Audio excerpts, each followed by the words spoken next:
Ouch. Okay, good. Students will start from the same, same topic. Hello, how are you? I'm fine. Good, thank you. Mhm.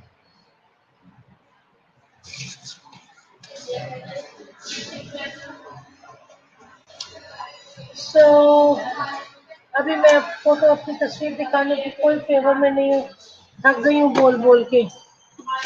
Anyway, आ गई। ठीक हो गया?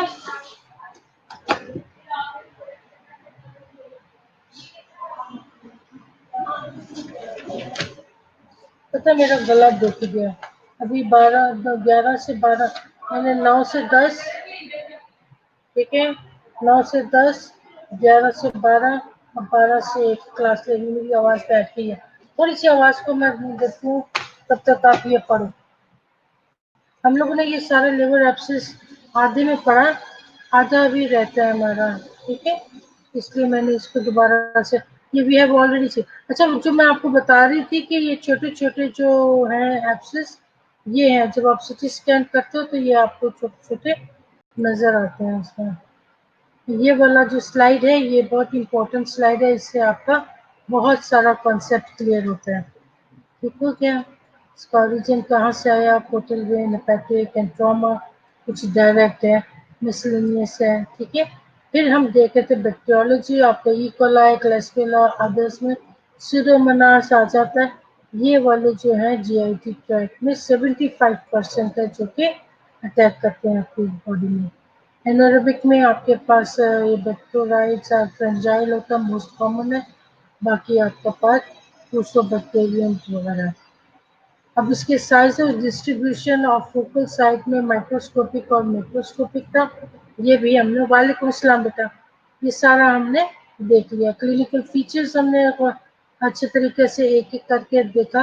Investigations को हमने elaborate किया। ठीक हो गया? तो फिर हम आ गए थे ट्रीटमेंट पे। ट्रीटमेंट हम अभी हम करते हैं, जब तक आप पढ़ो मैं जरा ये थोड़ा सा हेलो हाई कर लूँ।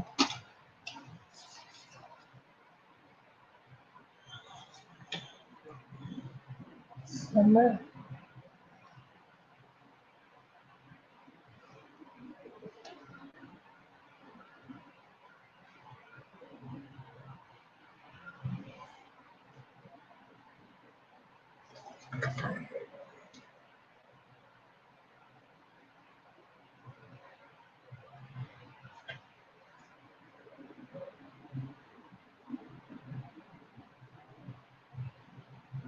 ज़ैनब रिजवान अब मेरी सुबह की क्लास में नहीं आई थी।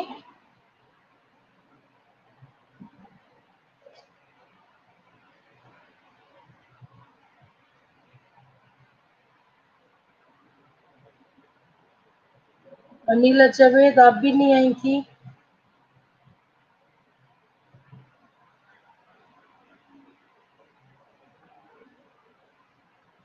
Ma'am I was present. Rizwan नहीं, मैं रिजवान से नहीं पूछा। हाँ रिजवान बेटा, आपके लिए मैं पूछ रही थी, आप सुबह में प्रेजेंट नहीं थी क्या?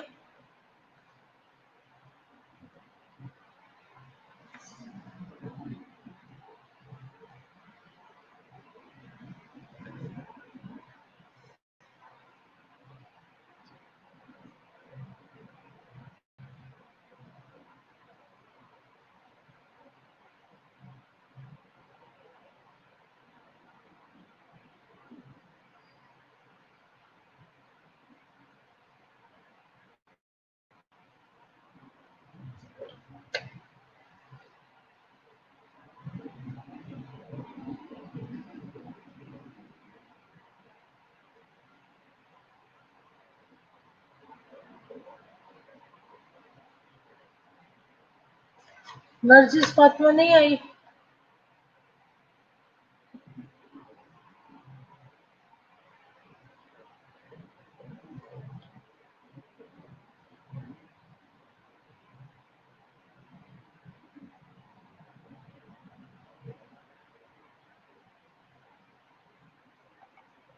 आज जेनिफर नहीं आई थे क्लास में? बेटा where were you in the morning? I didn't see your name.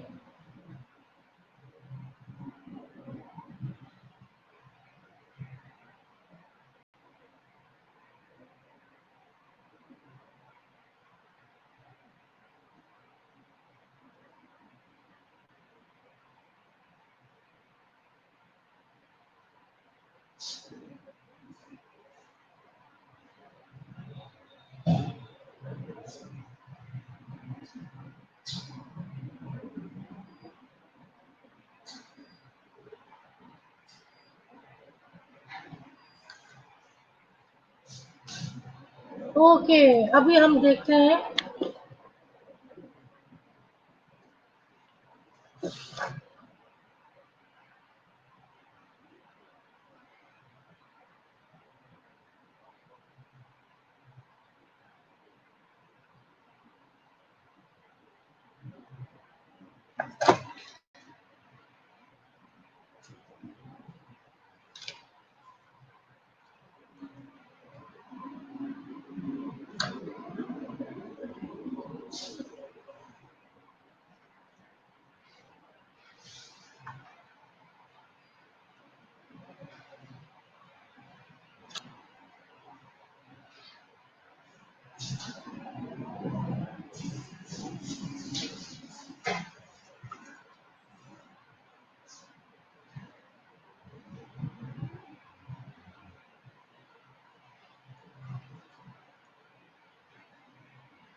हमारा। I'm not happy with you। अच्छा, तुम मेरी क्लास में बिल्कुल भी नहीं रहती हो, गायब हो जाती हो।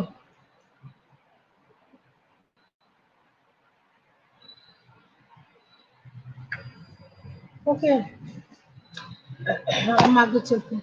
ट्रीटमेंट में हम देखते हैं, स्टार्ट में टेम्पेरिक एंटीबायोटिक्स। ठीक है, एम्पिसिलिन है इसमें, ये हमने देख लिया था। सर्जिकल ड्रेनेज आ जाता है, बीन थ्रू दिस। ओके,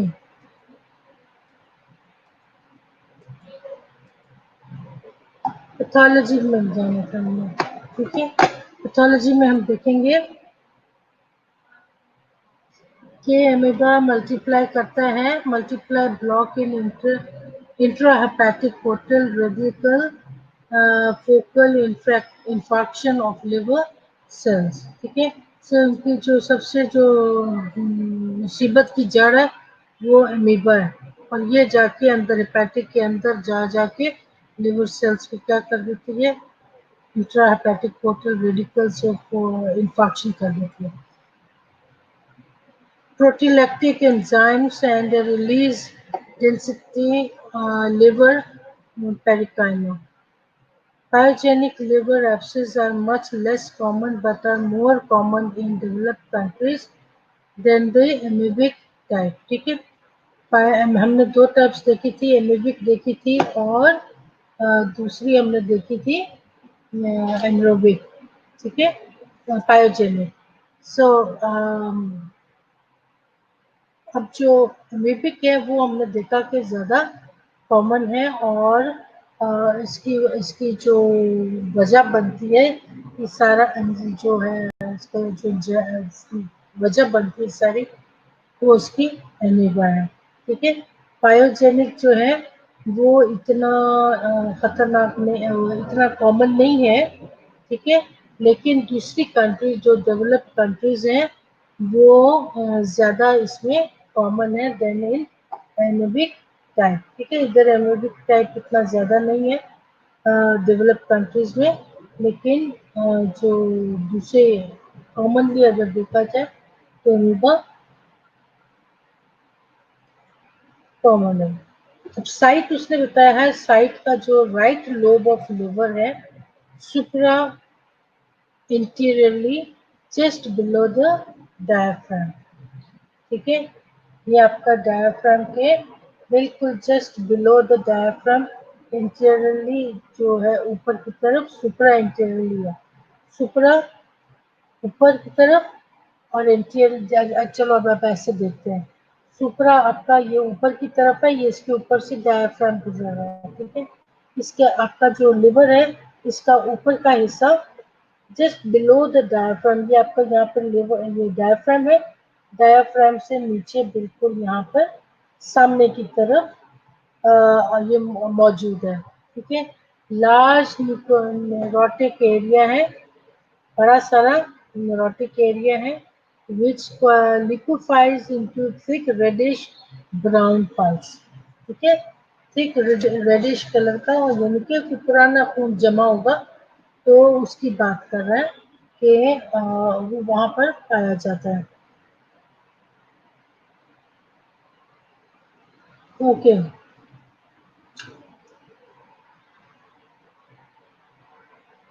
इसको कहते हैं, हाँ हाँ हाँ, एनको सॉस पस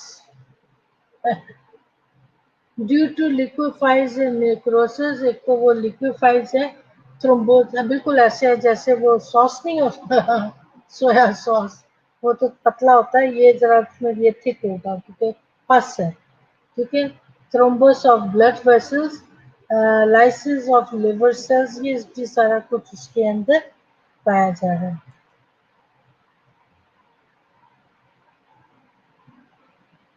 क्लिनिकल फीचर्स। अब क्लिनिकल फीचर में आप क्या देखोगे, सबसे पहले तो है जहाँ भी पस होगा वहां पर फीवर का होना जरूरी है। ठीक है, इवन अगर आपके हाथ पे भी कहीं कोई पस कोई एब्सेस बन जाए तो आप उसको देखोगे तो वो हिस्सा आपको गर्म लगेगा। फाइनली वो उस पस की वजह से आपको खुद भी फीवरिश फील होगा। तो इसमें आपका हाइड्रेट फीवर है। अब अगर इसमें देखा जाए तो वेट लॉस है।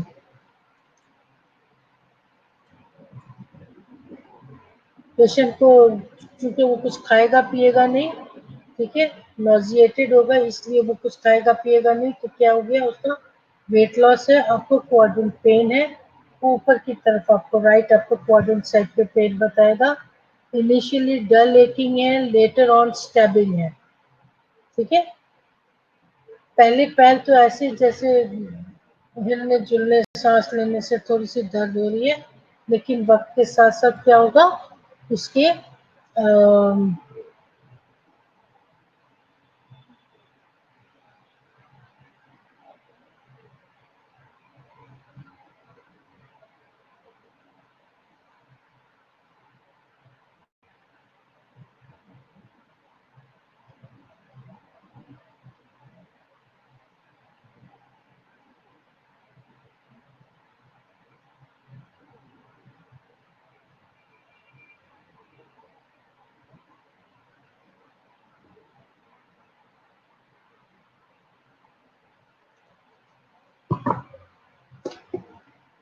ओके, वेट लॉस से आपको क्वाड्रेंट पेन है, पहले डल है, लेकिन बाद में ऐसे लगेगा जैसे कोई हथौड़ा ठोक रहा है उसके अंदर। ठीक है, स्टैबिंग पेन है, वो कुछ छुरी मार रहा है उसको अंदर पेट पे। जॉइंटस उसका कॉमन नहीं है। साइंस में आपको हेपेटोमेगैली फील होगा। हाथ लगाने से जब आप पैल्पेट करते हो तो आपको लार्ज एरिया पे फील होगा। आप नॉर्मली भी पैल्पेशन पे लिवर को फील कर सकते हो, नॉर्मल लिवर को भी फील कर सकते हो। मुझ जैसों के शायद ना करो, बहुत मोटा पेट हो जाता है। तो दुबले पतले लोग हैं उनका चेक करना बड़ा इजी है।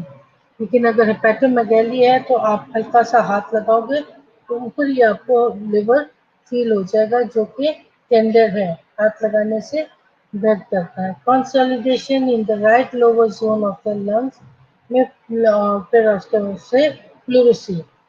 ठीक है, तो ये इसमें साथ साथ उसको लंग्स की प्रॉब्लम शुरू हो जाएंगी जिसमें प्लूरिसी है। पास इन द प्लूरी थेरेपी कॉम्प्लिकेशन में क्या है, रप्चर इनटू लंग्स या प्लूरा। ठीक है,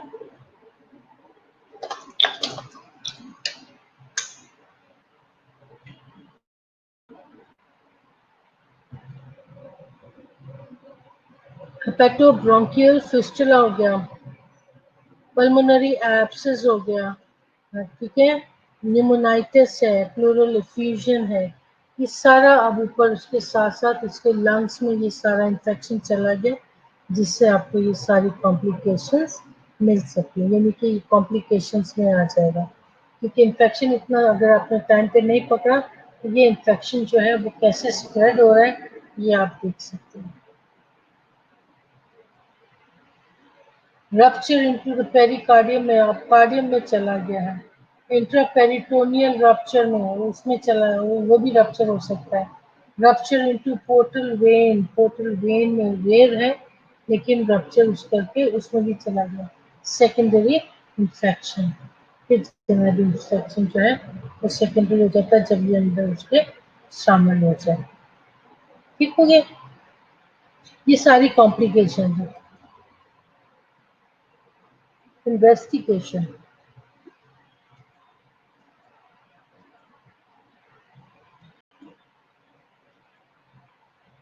ये क्लिनिकल फीचर्स देख रहे थे हम, ठीक है। उसके बाद हम पहले साइंस उसके साइंस सिम्टम्स देखे और फिर हमने उसकी कॉम्प्लिकेशंस देख रहे थे।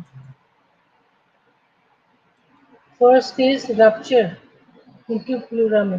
अगर रप्चर हो गया तो एम्पाइमा होगा और हेपेटोब्रोंकियल फिस्टुला होगा, पल्मोनरी एब्सिस होगा। अगर तो वो लंग्स में जाके रप्चर हो गया तो अगर रप्चर हो गया है, प्लूरा में हो गया, लंग्स में हो गया, तो ये जो आपको ABCD नजर आ रही है, ये सारी इसकी कॉम्प्लिकेशन के अंदर ही आ रही है। दूसरा पॉइंट उसने बताया था कि रप्चर इनटू पेरिकार्डियम है, ठीक है। तीसरा उसने बताया इंट्रा पेरिटोनियल रप्चर है, रप्चर इनटू पोर्टल वेन है और सेकेंडरी इन्फेक्शन आ है। इन्वेस्टिगेशन में आप क्या करोगे, आपकी रूटीन में leucocytosis, anaemia, liver function test में आपका अल्कलाइन फॉस्फेटेज हाई होगा और ट्रांस एमिनेज जो है वो भी हाई होगा। स्टूल एग्जाम करोगे तो सिस्ट ऑफ ट्रोफ्यूजॉइड्स जो है वो उसके स्टूल एग्जाम में नजर आएगी। अगर आप उसको एस्पिरेट करोगे तो उसका सॉस पस निकलेगा, ठीक है। अगर आपने एस्पिरेशन किया है तो एंचो एंचो सॉस पस इसलिए क्योंकि वो ब्लड और क्या कहते हैं पस जो है वो मिक्स हो गया, पुराना हो गया, तो अब वो बिल्कुल चॉकलेट कलर का हो गया, इसलिए उसको सॉस पस कर दिया, ठीक है। और सॉस की जैसा चेस्ट एक्सरे कराओगे तो उसके अंदर आपको डायफ्राम भरा हुआ मिलेगा। राइट रेक्टल एब्सिस, आपको लेटरल एब्सिस का शेडो नजर आ जाएगा। अल्ट्रासोनोग्राफी मोस्ट यूजफुल साउंड है, उसके अंदर आपको एक राउंड सा लेजन मिलेगा और सीटी स्कैन में इरेगुलर एजेस हैं। और अगर आप वो क्या कहते हैं सीरोलॉजी करवाते हो तो एलिसा टेस्ट आपका पॉजिटिव आएगा।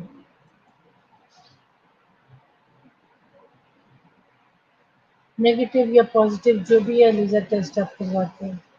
ट्रीटमेंट में आपके पास आ गया ये मेट्रोनोजोल 750 मिलीग्राम ओरली दे दो, या आईवी आप 3 दिन के लिए दे तीन तीन डेली फॉर 4 डेज के लिए, यानी कि सुबह दोपहर शाम आपने देना है वो 4 डेज के लिए। इफ रिस्पॉन्स, अगर रिस्पॉन्स करता है, continue for 10 days followed by luminal agent, ठीक है। और वो कौन से हैं, आइडोकोनॉल जो आ गया 650 मिलीग्राम, 3 आपने 20 दिन तक के लिए देने हैं। एंड देन फर्मोमाइसिन जो है वो आपने 500 मिलीग्राम, वो भी 3 आपने 10 दिन तक के लिए देने हैं। ये ड्रेन डाली हुई है जो कि फर्स्ट ड्रेन है। इफ नो रिस्पॉन्स, अगर कोई मेडिकल रिस्पॉन्स नहीं आ रहा तो परकुटेनियस ड्रेनेज आपने डालना है। ये जो दूसरे ये सिक्योर किया हुआ है, ये ड्रेन अंदर गई हुई है और ये इसको सिक्योर किया है, अभी इसको साफ नहीं किया। नर्सिंग डायग्नोसिस में आप क्या करोगे, यानी कि नर्सिंग प्रोसेस में आ गए हो, अब क्या करोगे। Imbalance nutrition, less than body requirement related to inability to digest or digest food or absorb nutrition as evidenced by nausea, vomiting, impure status and gastric function। ये बिल्कुल कंप्लीट नर्सिंग डायग्नोसिस है, इसके अंदर कुछ भी डालने की जरूरत नहीं है। अगर आप गौर से देखो तो ये इम्बैलेंस न्यूट्रिशन है, लेस देन बॉडी रिक्वायरमेंट, ठीक है। फर्स्ट पार्ट है, related two is the second part, जिसके अंदर आप बताओगे इनएबिलिटी टू डाइजेस्ट और ये, और फिर एज एविडेंस बाय उसके नोजिया वॉमिटिंग हो रही है एंड वैसे रिलेटेड टू हम यहाँ पर डायग्नोस डाल देते हैं। डिजायर्ड आउटकम में आप क्या देखोगे, डिजायर्ड आउटकम में patient will demonstrate progressive weight gain toward goal. अब अगर उसको ट्रीटमेंट अच्छी हो रही है और वो थोड़ा सा वेट गेन कर रहा है तो उसके अंदर आप उसके प्रोग्रेस में लिखोगे कि पेशेंट का जो वेट है उसने गेन करना शुरू किया, क्योंकि पहले हमने देखा इसका वेट क्या रहा। Patient will display normalization of laboratory values and be free from signs of malnutrition. अब वो आप उसका जब लेबोरेटरी टेस्ट करवाते हो तो उसके सारे लेबोरेटरी टेस्ट नॉर्मल आते हैं और उसमें साइंस ऑफ malnutrition जो है वो कम है। Patient will verbalize understanding of positive factors which were when known as necessary intervention. Patient को पता लग जाता कि उसके वो किसकी वजह से बीमार हुआ था, ठीक है, तो वो आपका इंटरवेंशन होंगे। Patient will demonstrate behavior, lifestyle changes to regain and to maintain appropriate patient क्या डिमॉन्स्ट्रेट कर रहा है, अपना बिहेवियर डिमॉन्स्ट्रेट करेगा, अपना लाइफस्टाइल चेंजेस को बताएगा कि किस तरीके से मैंने अपना लाइफस्टाइल चेंज किया है, और अपना वजन का बताएगा कि उसका वजन पहले से बढ़ रहा है। इंटरवेंशंस में determine the client's ability to choose, swallow and taste food. उसका रैशनल है all factors that can affect ingestion and the digestion of nutrients. Discuss eating habits को वो डिस्कस करेगा, फूड प्रेफरेंसेस के उसको क्या खाना चाहिए और क्या वो टॉलरेट करता है। उसका रैशनल इसलिए है कि वो appeal to the patients likes and dislikes. Evaluate total daily food intake. Evaluate करेगा कि मैंने आज सारे दिन में क्या खाया, to reveal possible causes of malnutrition और changes that would be made in clients intake. ठीक हो गया।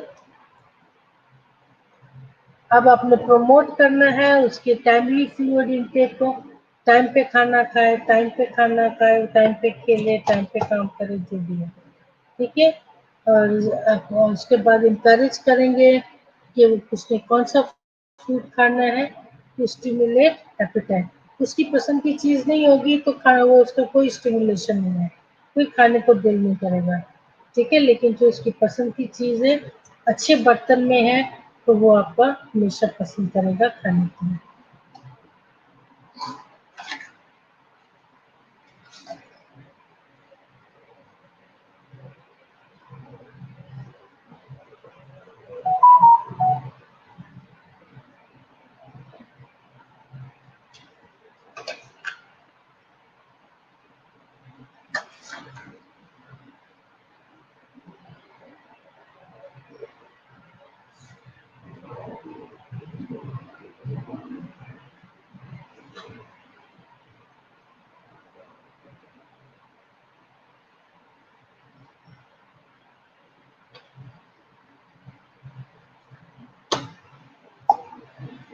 रोजाना आपने रेगुलरली उसका वजन करते रहना है। ये था आपके पास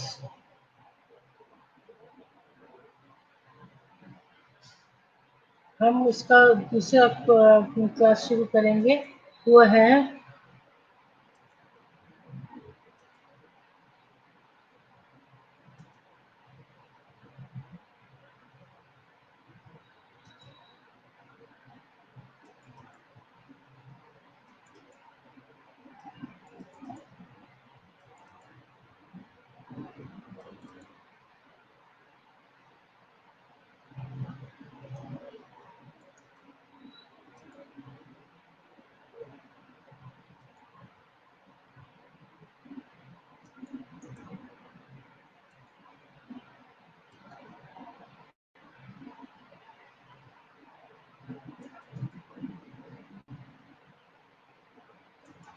बेटा, अभी मैं दूसरी क्लास शुरू करूंगी और उसमें हम देखेंगे लिवर कैंसर क्या होता है। हमने अभी लिवर एब्सिस देखा था, अब हम देखेंगे लिवर।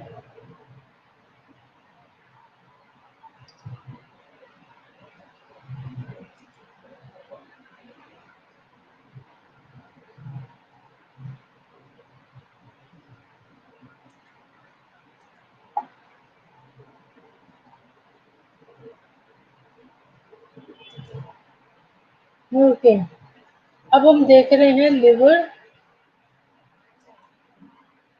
Liver cancer. ठीक है,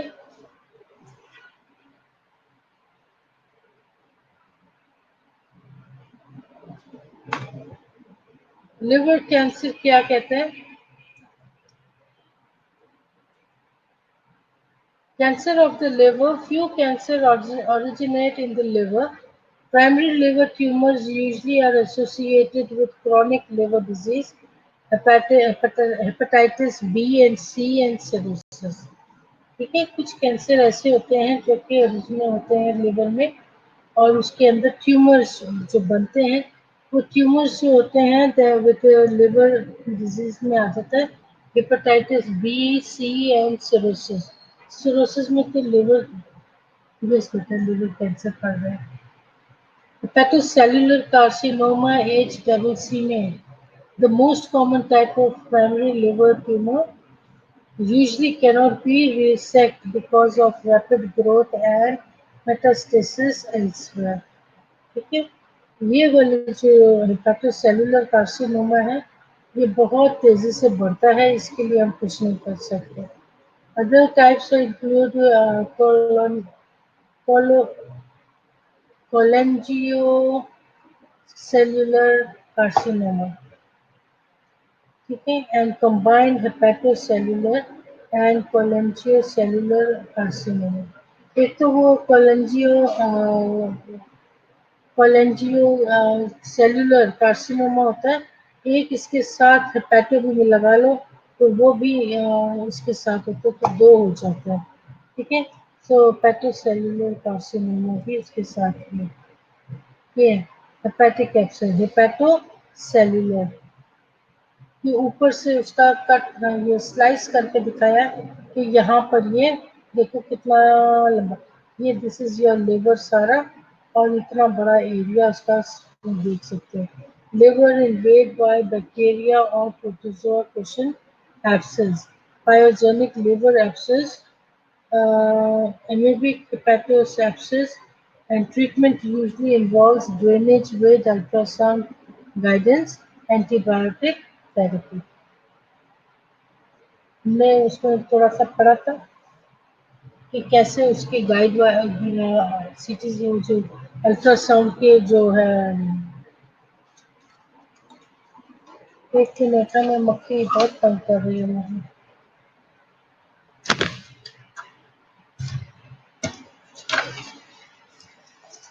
भाग गई।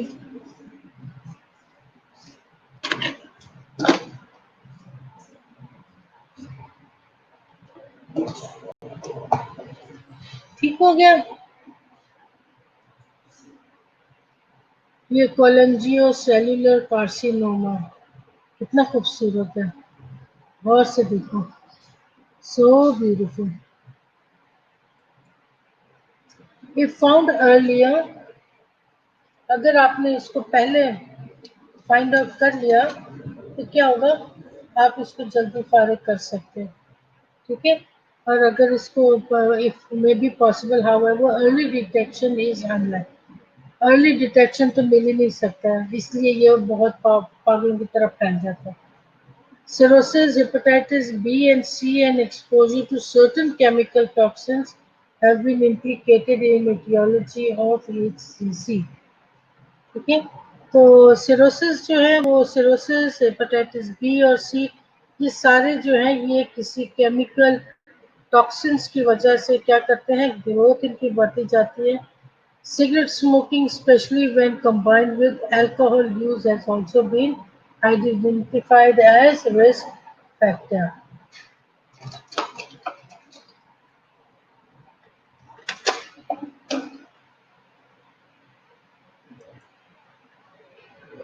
ठीक हो गया, ये रिस्क फैक्टर है स्मोकिंग, और साथ ही अल्कोहल का इस्तेमाल करो तो वो उन्होंने बताया कि वो उसका रिस्क फैक्टर है। अब ये जो सिरोसिस ऑफ लिवर है, ये देखो उनके साथ बहुत कुछ है, तस्वीर इतनी क्लियर नहीं है। प्रोलॉन्ग पीरियड ऑफ फटीग, बहुत देर तक फटीग रहे।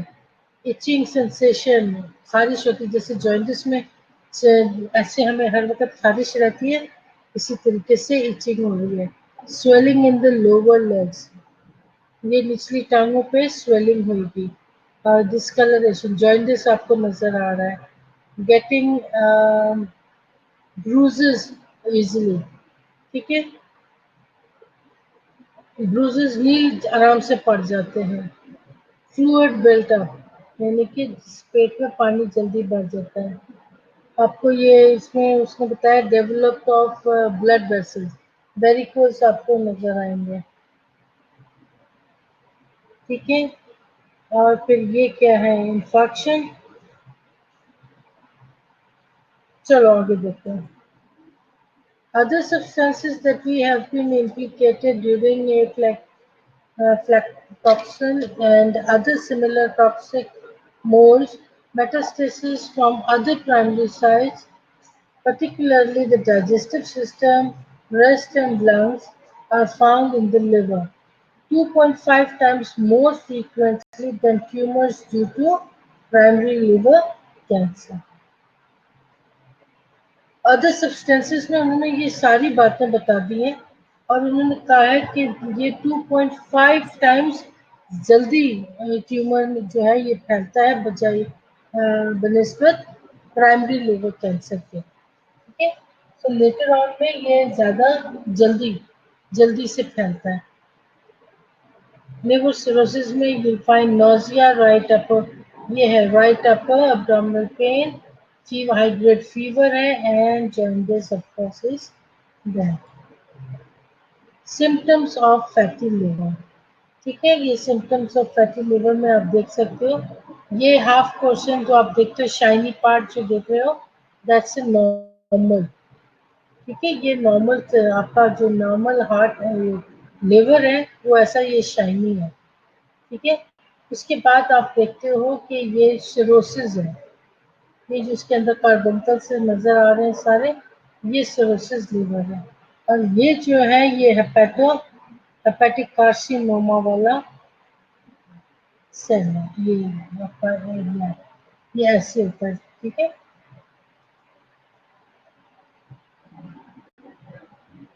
क्लिनिकल है, उसने कहा कि क्लिनिकल मैनिफेस्टेशन में आप क्या देखोगे। अर्ली मैनिफेस्टेशन इंक्लूड पेन, सबसे बड़ी मैनिफेस्टेशन है पेन, ठीक हो गया।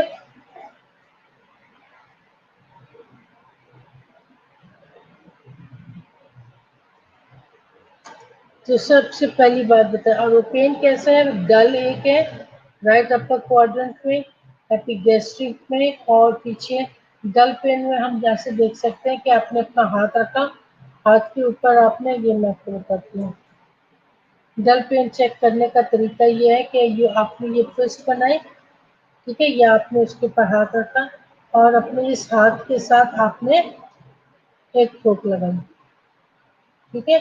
या आपने ऐसे बुक्का रखा और मुक्के के ऊपर से ये आपने अपने हाथ को मारा, तो ये पेन जो जाती, ये जो झटका जाके उसको लगेगा, उससे उसको पेन होगी, दैट इज डल पेन। अब यही डल पेन जो है ये आप चेक करते हो, आपको आपको पता लगना चाहिए कि डल पेन कैसी होती है, वैसे हाथ लगाने से नहीं होगी।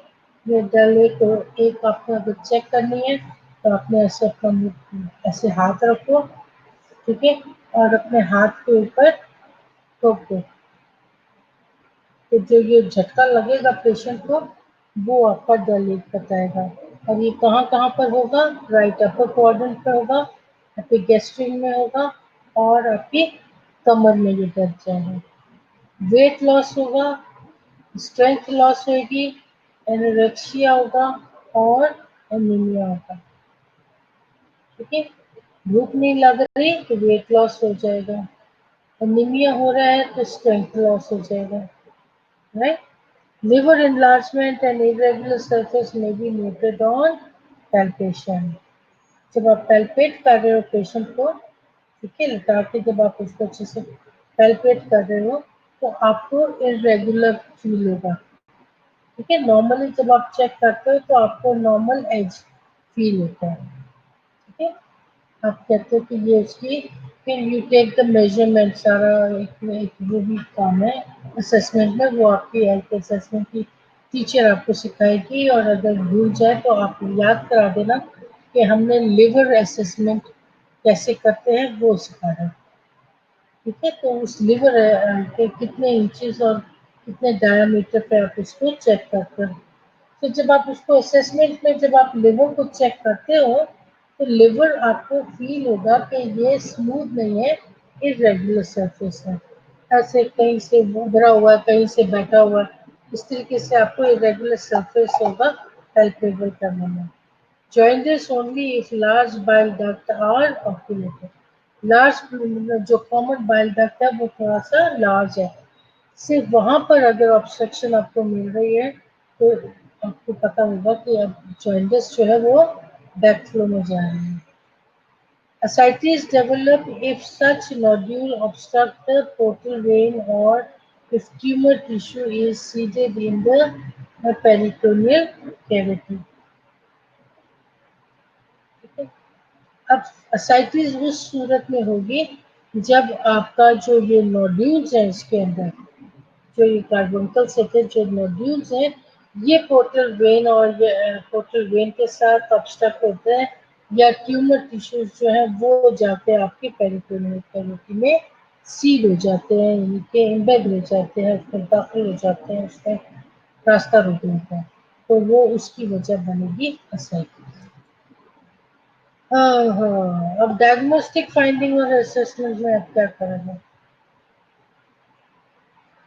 ठीक है, डायग्नोस्टिक में आप you basis on the clinical science, ठीक है, एंड सिम्टम्स, हिस्ट्री में या फिजिकल एग्जामिनेशन के जरिए, और फिर लेबोरेटरी और एक्सरे की स्टडीज के जरिए, PET, liver scan, CT scan, ultrasound, MRI, angiography, laparoscopy, biopsy, blood counts, WBC blood counts, ठीक है, जो कि आपको ज़्यादा मिलेंगे, एरिथ्रोसाइटोसिस जो कि रेड ब्लड सेल्स है ये आपको ज़्यादा मिलेंगे, hypercalcaemia, hypocalcaemia, hypo cholesterolaemia may also be seen on laboratory assessment. Elevated level of serum alpha फेटो ये अल्फा फीटो प्रोटीन जो है वो आपको उसकी सीरम में ये मिलेंगे। तो ये आपको ये जितनी चीज़ें जितनी भी स्टडीज लिखी है ये सारी डायग्नोसिस आपको करवानी पड़ती है, और इसको डायग्नोस करने के बाद ही जाके पता लगता है कि क्या हो रहा है उनका। मेडिकल ट्रीटमेंट में रेडिएशन थेरेपी है, ठीक है। अब रेडिएशन थेरेपी में आईवी और इंट्रा आर्टीरियल इंजेक्शन और antibiotic tagged with radioactive isotopes that specifically attack tumor associated antigens, ठीक है। अब रेडिएशन मेडिकली आपकी एक तो उन्होंने बताया रेडिएशनल थेरेपी है, दूसरा उसमें आईवी इंट्रावीनस इंजेक्शन एंटीबायोटिक्स दिए जाते हैं, तीसरी बात उसने कही है कि परक्यूटेनियस प्लेसमेंट है, ठीक है, of high intensity source for intestinal radiational therapy. ये इंट्रोड्यूशनल थेरेपी में आप देख सकते हैं, एक्सटर्नली अगर आपने दिया है therapies use beam of high energy X rays to attempt to shrink the patient's tumour. अब सपोज यहाँ पर ये जो पिंक येलो कलर का लिखा हुआ ट्यूमर, ये जो है ये ट्यूमर है, ये आपका पीछे सारा लिवर है, ठीक है, और इस ट्यूमर ने इसके सेल ये जो पैथिक वेन्स जो है इसको इसने क्या कहते हैं ब्लॉक किया हुआ है, तो इस ट्यूमर को खत्म करने के लिए ये परक्यूटेनियस इंटेंसिटी सोर्स दे रहे हैं, इंटस्टिशियल वो रेडिएशनल थेरेपी है। ये ग्रीन कलर की आपको लाइट में ये जो कलर नजर आ रहा है दैट्स द बीम, ठीक है, रेडिएशन बीम है, एक श्वास सी आ रही है जो कि ट्यूमर पे पड़ रही है। Chemotherapy. Some systematic chemotherapy embolizes of tumor vessels with chemotherapy. An implantable pump to deliver high concentration chemotherapy to the liver through the hepatic artery. अब उस जो इम्प्लांटेबल पंप है, ठीक है, जो पंप अंदर इम्प्लांट कर दिया है, वो हाई कंसंट्रेशन के साथ क्या करता है, बीम भेजता है, ठीक है, to the liver through the hepatic artery. तो हेपेटिक आर्टरी के जरिए वो ऐसे उसको बीम भेज के खत्म करने की करता है। Percutaneous biliary drainage. Percutaneous biliary drainage is used to bypass biliary duct obstructed by the liver, pancreatic or bile duct in patients with uh, inoper- inoperable tumors or those who are poor surgical risk पे हैं। ये परक्यूटेनियसली उन लोगों के लिए complication जो है वो क्या हो सकते हैं, सेप्सिस हो सकता है, लीकेज ऑफ बाइल हो सकता है, हेमरेज हो सकता है, री-ऑब्स्ट्रक्शन हो सकती है of the biliary system.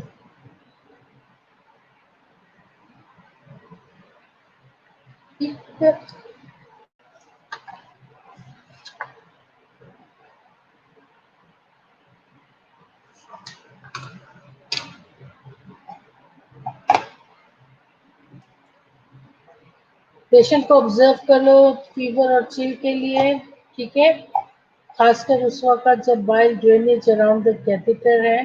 Changes in vital sign के लिए आप देखो, आप उसके एविडेंस मालूम करो, बिलियरी ऑब्स्ट्रक्शन इंक्लूड करो, देखो जरा कि इसका पेन ज़्यादा तो नहीं हो रहा, या pressure Quercetus and reoccurrence of jaundice।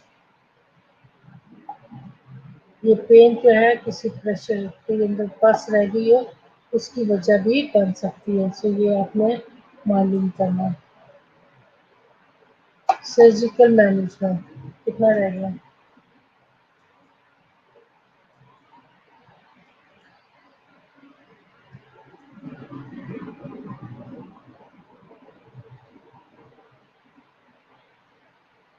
Okay. Encourage patient to resume activities as soon as possible, but caution patient should be avoid activities that may damage the pump।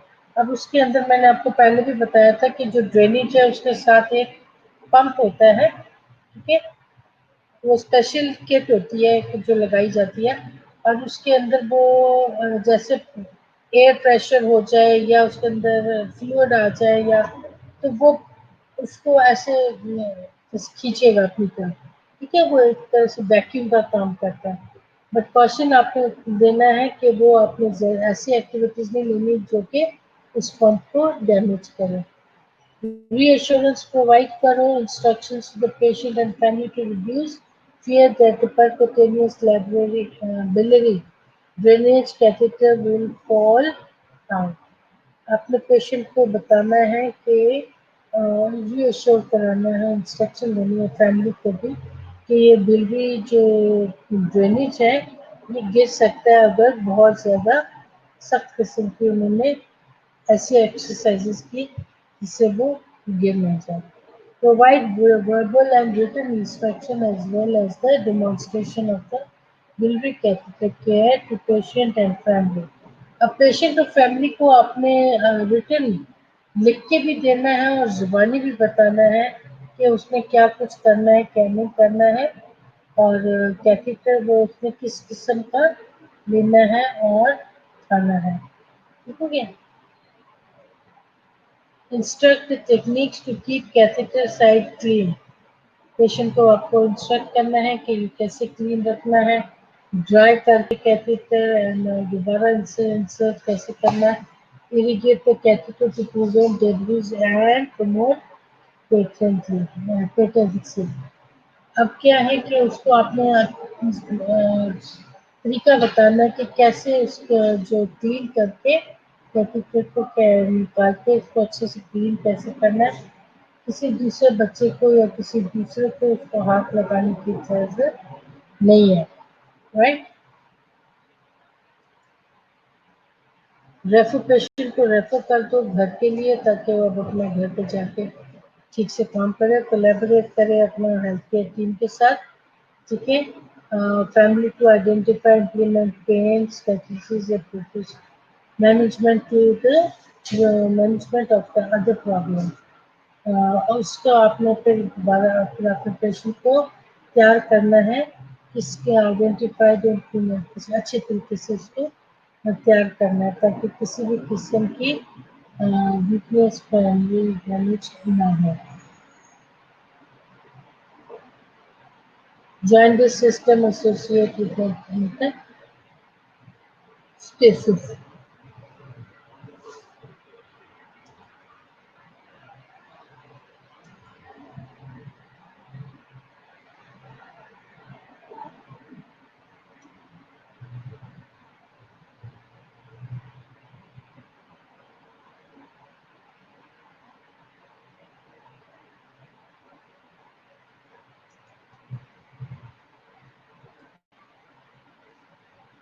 assist the patient and family को आप किस तरीके से उसको encourage करोगे, और end of life के care को आप उसको किस तरीके से उसकी जिंदगी के जो 2 दिन रह गए उसको आप कैसे सही मायनों में उसकी केयर करके आप उसको एंड ऑफ लाइफ पे लेके जाओगे।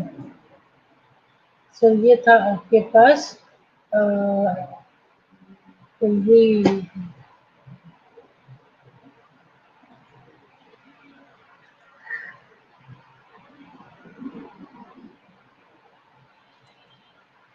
ये आपका लिवर कैंसर भी आज खत्म हो गया। तो हमने लिवर एब्सेस और लिवर कैंसर दोनों आज हमने पढ़ा। छोटी छोटी स्लाइड्स थी।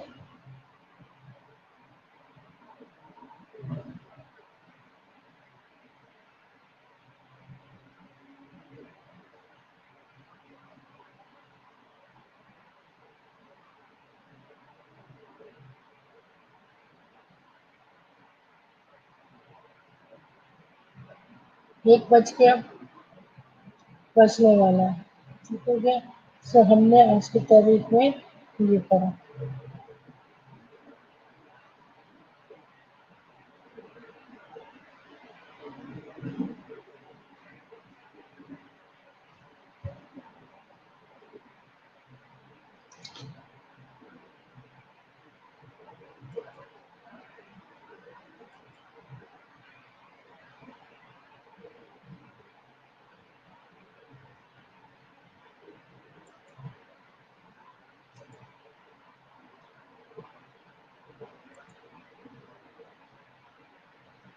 So this was all about your um, Zainab Shabir, thank you ma'am. Okay बेटा, थैंक यू। आप लोगों की स्लाइड सेंड करूंगी, फिर से पढ़ना देखना, और आपको उम्मीद है कि आपको अच्छी तरीके से ये आ जाएगा। खुद से एक दफा पढ़ोगे। मैम अटेंडेंस, जॉन आप सारी वक्त नहीं थे, अभी अटेंडेंस लगाने सिर्फ आ गए। किधर प्रेजेंट थे? कहीं भी प्रेजेंट नहीं थे। ठीक हुआ कि नहीं? ये ऑन नहीं था, ये ऑन था लेकिन ठंडक नहीं था दे रहा।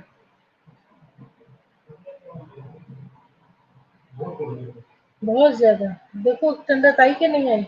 ये खिड़कियां खुली हुई है, खिड़कियां बंद करनी होंगी। ये आपा लोगों को बुलाओ ना।